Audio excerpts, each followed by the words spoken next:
What's going on, fellow gamblers? Welcome back to Straight Betting. Today is Tuesday, December 30th. Back at it again with some NBA action. I do have two official picks for today, guys. Just going to be completely honest with you, man. I think this slate stinks. There is not a ton of stuff that I like. So I will go over every single game. We only got 4 games, give out all my leans and stuff like that, things that I was looking at. So, guys, we did not have a winning day yesterday, but if we do have a winning day today, I will be giving out $25 to someone who likes this video, comments down below, and subscribes to the channel. With that being said, let's get into the recap. And guys, real quick, man, got a new camera going on. I broke my webcam. Obviously, I've been using the MacBook, just like the MacBook camera for the past couple days. So let me know what you guys think down below. I think it looks pretty crispy. We'll see how it actually turns out after I'm done recording, but pretty pumped up with the new cop. All right, guys. So crappy day yesterday. The YouTube video plays were not bad, right? If I'm not mistaken, I believe that the YouTube plays did go 2-1, if I'm not mistaken. So look, man, I feel like some of these kind of sucked. So Chet, he got there pretty easily. Kind of. I don't know. The game was close, so that definitely helped. Shea gets over. He gets into foul trouble early. Just like, it's like, dude, this dude is not a good player. But then Miles Bridges, that one stinks. I think the Hornets got up like 53s or something like that. Bridges had a 3 in the first quarter. We just needed him to hit 2. Only played 7 minutes due to injury, so that kind of sucks. Cat, that was just a bad read. They did the cross-matching stuff that will happen from time to time against Cat. Usually that doesn't happen when Josh Hart doesn't play, so that does kind of stink, but it was not a good bet. TJ McConnell shoots 2 for 7, finishes at 6 points, so that's a little bit unfortunate. And then Isaiah Joe.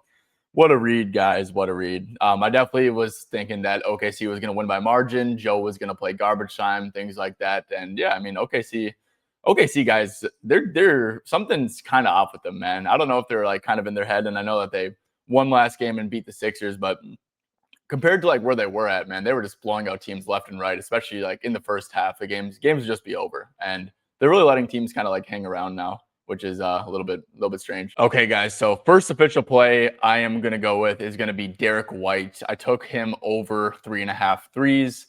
So guys, as we all know, right, the Jazz are a terrible 3-point defense. We go down here, terrible against catch and shoot, terrible against above the break threes, which is the main thing for him. Obviously, guys, on the year, as we can see, they are allowing the most above the break threes. If you go to like the last 10 games on NBA.com, they're allowing the most above the break threes over the last 10 games too. And this one's like by a wide margin. So you think that, they've been so bad the entire year, they can't be trending in a worse direction. Well, they kind of are. Like they're lapping the field with above the break threes allowed. And obviously, guys, Derek White is a very involved offensive player. The corner threes are mostly for, the lower usage guys like the Jordan Walshes of the world on this team and stuff like that. And yeah, Derek White is 54% of his points are above the break. Only 9% come from the corners. I think that's a pretty good sign. So guys, Derek White, as we all know, we can look at his filters for the entire year. It's not exactly going to be pretty, right? Only over in 11 out of 30 games. I will say this though, guys. He started off the year just abysmal. Like he was shooting the ball absolutely terribly. So the filter I use for this one is going to be, if we go to opponent rankings, 3-pointer attempt allowed. So guys, obviously the Jazz allow the 3rd most threes attempted. They're also just like really bad at defending them. So they tend to allow a lot of makes too. But if we go to here and just take out the teams that are in the top 10 in fewest threes allowed, as we can see, then it gets a little bit better. Goes from like 40% to 52.4% for the hit rate. But like I said, guys, he did start off the year just like absolutely atrocious. So this is like a little bit nitpicky, but I think it's worth noting. He's definitely trending in the right direction, right? Against teams that are not in the top 10 in 3-pointers allowed, he is over in his last 10 out of 12 games, right? So that's just like a pretty good sight to see. A couple of misses were like on, I guess, 3 for 6 isn't great. This was a game where they won by 36 and then 2 for 9 performance from deep too. So that's not exactly terrible. In this sample size, guys, he is averaging 11 3-pointers attempted too. So obviously that is a very, very good volume for a 3.5 3-pointer line. But yeah, guys, basically, man, not overthinking this one. I don't know if you can really ask for a much better matchup for Derek White, for someone who very lethal 3-point shooter against Utah. I'd have this line probably juiced around like the -140 range. And as you can see, this line didn't move a ton. There's -105 out there actually. So -116. So yeah, as long as you're getting like -125 or better, I think that this is a really good spot for D White. Okay, guys, second official play. I am going over to the Laker game, and I took Jake LaRavia over 4.5 rebounds at +114. I did only make this a half unit play, right? This isn't a full unit play, so I would recommend doing the exact same. Anyways, guys, so with Jake LaRavia, basically, guys, the Lakers' depth is absolutely cooked. They don't have Austin Reeves, obviously. They don't have Rui here. They don't have Gabe Vincent. If you look at it, and if you look at a couple of games without Rui, right? Rui and Jake LaRavia are both forwards. They're both like similar in size. They both, play the same position, obviously. So he's, in my opinion, like the main beneficiary by far in terms of minutes without Rui being there. As we can see, obviously, not all these games are built the same, but 3 games without Rui Hachimura. Jake did play 37, 37, and 29 minutes. And obviously, guys, the 29-minute game wasn't a loss by 24. So got absolutely blown out right there. And guys, the next thing I want to look at is going to be just like what his rotations were looking like. So what I like to do sometimes, guys, is honestly when I'm just like confused about minutes or if there's, something going on, what I like to do is look at the first half rotations because obviously, there's a lot of variance involved and stuff, but typically like first half is very sticky or is more sticky than like second half minutes and stuff like that because you got blowouts and things to that extent. So if you look at like the most 2 recent games, it was actually against the Clippers and was without the Suns. So the Clippers is like the most similar game, right?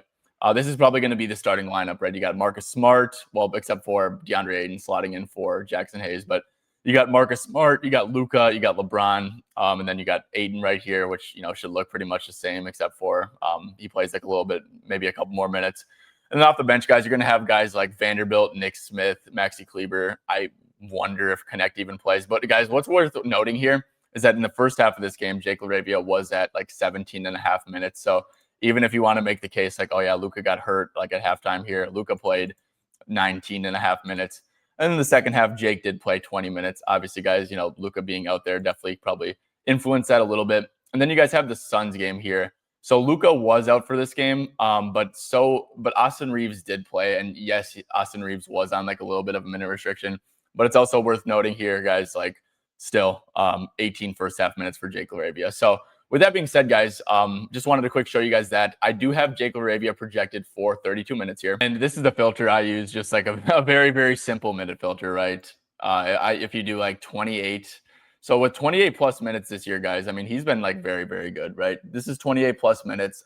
Obviously, guys, there was some pretty big minute games, but as you can see here, like averaging 32.9 minutes, 6.2 rebounds. Like I said, think that he's probably around 32 minutes here.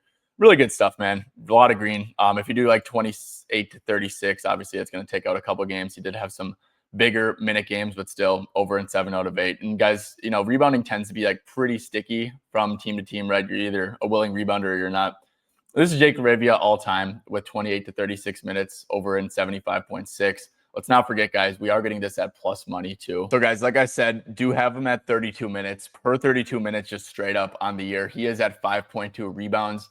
I will say, guys, the Pistons definitely aren't a good matchup, right? They're a good rebounding team, so you got to bump that down a little bit.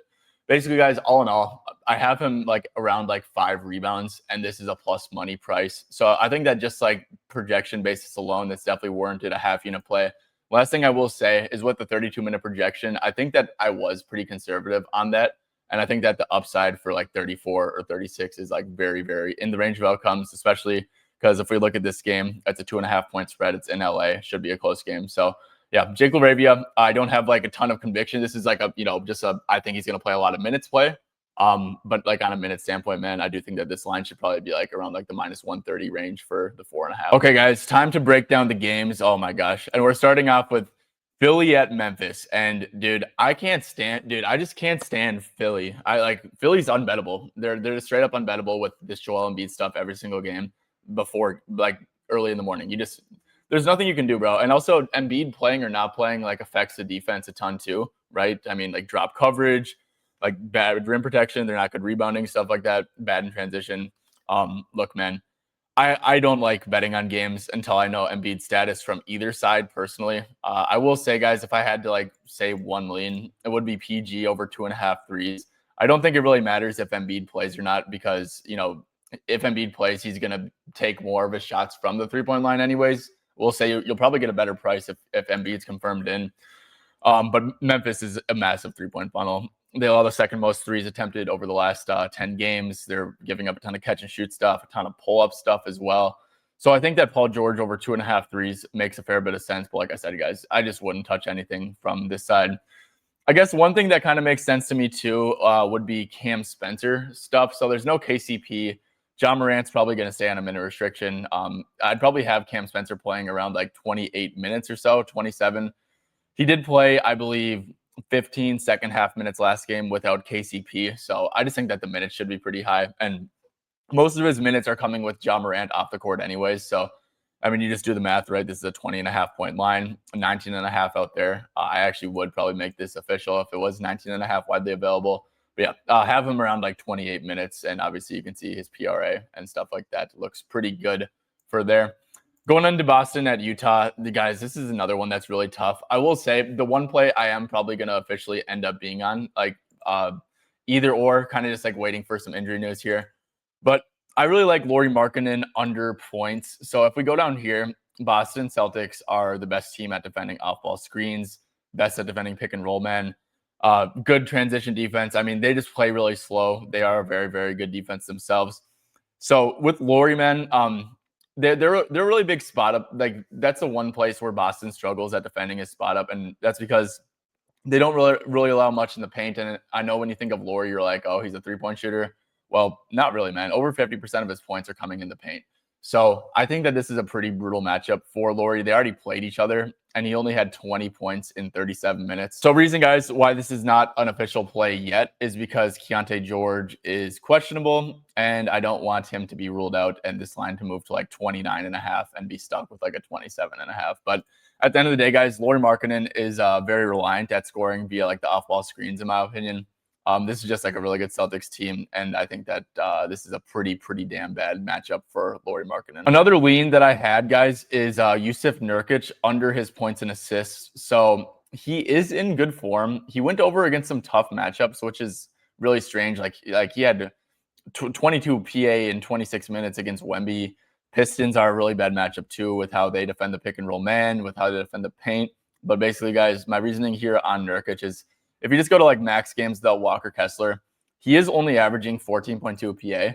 He is under in a decent chunk. And when it comes to like the matchup, obviously pick and roll man, Boston is the best in the league. Less than 10 feet. They don't allow much in the paint at all. This is like a really bad PA per minute matchup. And then talking about the assists too, right?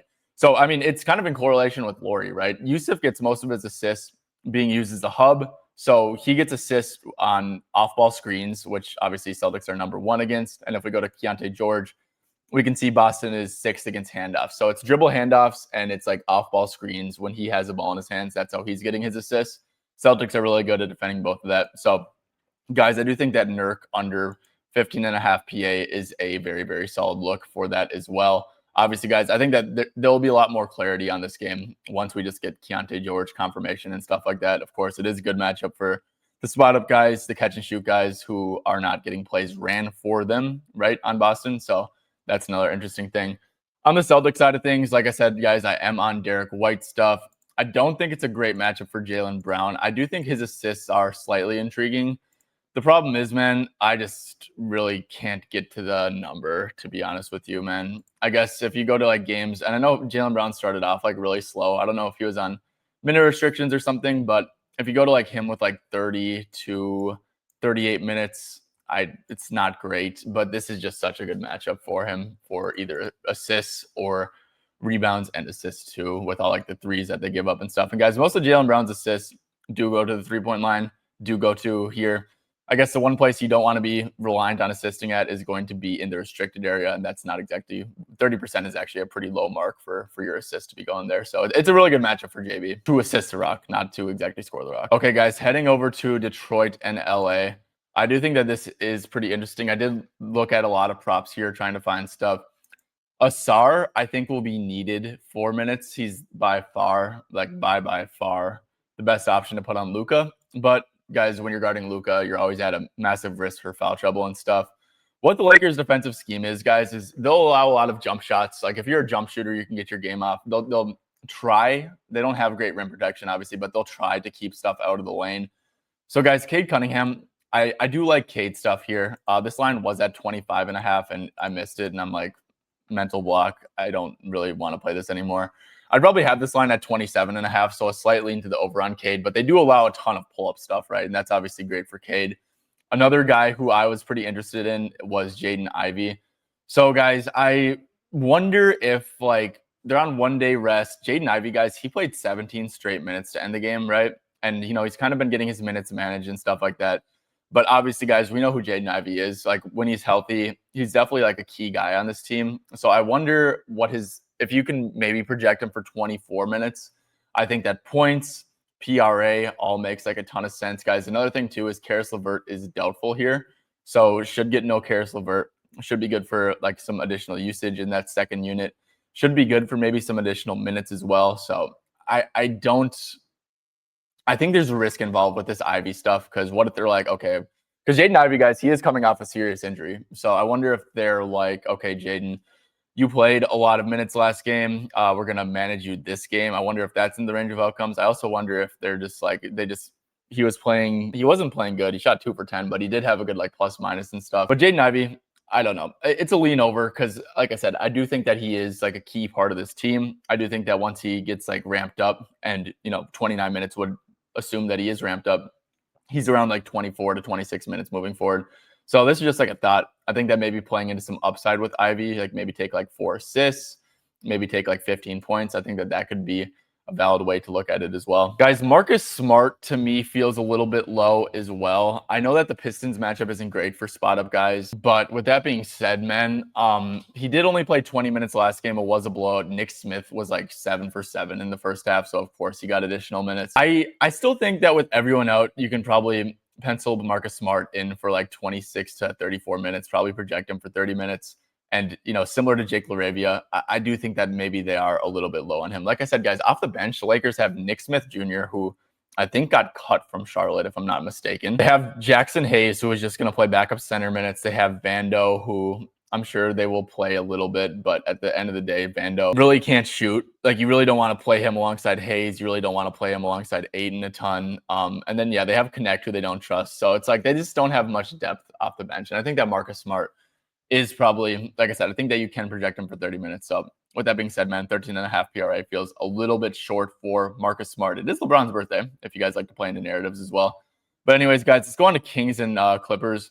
One person who I do think has a decent matchup is going to be Maxime Reynaud. So if you go to like games without Sabonis and Levine, you can see he's averaging 15 points on 30.3 minutes. Just with Brook Lopez in the drop coverage, guys, this shot will be there all game, right? Brook Lopez and his drop will take away stuff like at the rim. But if you're a center with like touch, which Maxime definitely has, like the Brook Lopez matchup is pretty good. So I do think Maxime is pretty interesting at 14.5 points. But guys, at the end of the day, Kings are a team that I don't like betting on like whatsoever. I mean, Doug Christie is so desperate that he's just like trying different rotations like every single game and stuff like that. On the Clippers side of things, the Kings are a terrible, terrible paint defense. Like they allow the most points from less than 10 feet. I think that John Collins is fairly interesting. Obviously, we don't even know if he's going to play. I don't know if I love the number, especially now that they have Derek Jones back. Nico Batum's playing good hoops. So it is kind of dicey with John Collins with his minutes, because Ty Lue is a guy who will bench John Collins too. He won't close with him. And yeah, man, like Kawhi and Harden, I'm just going to be honest, man. Like these lines feel efficient, right? 29.5 points. Which Kawhi's lines were really low for a while, because like the books weren't catching on to him that he's like legitimately like damn near a 40-minute per game guy in close games. But at the end of the day, guys, Kawhi's lines, 42.5 PRA, that feels right. 29.5 points feels right. Same with James Harden, man, 26.5 points. Like I said, guys, the place where you want to attack the Kings is less than 10 feet. People who finish at the rim, who are reliant at scoring at the rim. It's not exactly Harden. They've done a pretty good job at limiting pull-ups, catch and shoot. So one thing that is a little bit intriguing to me is Harden rebounds and assists. And guys, this has looked ugly. But at the end of the day, guys, with Zubac out, there's a ton of rebounds to go around for people. I think that Harden, we know that he doesn't really play defense. He kind of just like sits around and, snags some uncontested rebounds. I do think that those will be there against the Kings. So like I said, the hit rates in the recent play hasn't exactly looked pretty for James Harden. But I do think that this is a great assist matchup. I think it's a solid rebound matchup. I think that, this is a decent buy low. even though it is a little bit scary that he legit has not been rebounding like at all recently. But if you're in the buy low stuff, I think that Harden does make a fair bit of sense at this 13.5 rebounds and assists number. Okay, guys, that is going to do it. Like I said, man, I do not like this slate whatsoever. That's why I'm keeping it light. Only have like 1.5 units risked for the slate, only 2 plays. And I always stress this, guys. I mean, there's so many damn NBA games throughout a year, right? I mean, we're not even halfway through the year. If there's a slate that you don't like, there's no reason to force stuff out for just like the sake of sweating out a bet. Be smart with it. If you don't like stuff, if you don't think you have an edge on stuff, just don't make a lot of plays. First game tonight starts at 8 p.m. Eastern time, so I will be live at 7 o'clock p.m. Eastern time breaking down the slate. I know I said I was going to be live yesterday. I was live, but I wasn't live on YouTube. I was on Land Your Bets page. But I will be streaming tonight on my page, so if you guys want to tune in from that, hopefully we can have some more clarity on Philadelphia stuff, more clarity on, Jazz Celtics stuff, and hopefully can find some additional plays. So make sure to tune into that, stop in, ask all your good questions and stuff like that. But with that being said, guys, make sure to drop a like, sub to the channel, comment down below to be entered in the giveaway, and I will catch you guys tonight.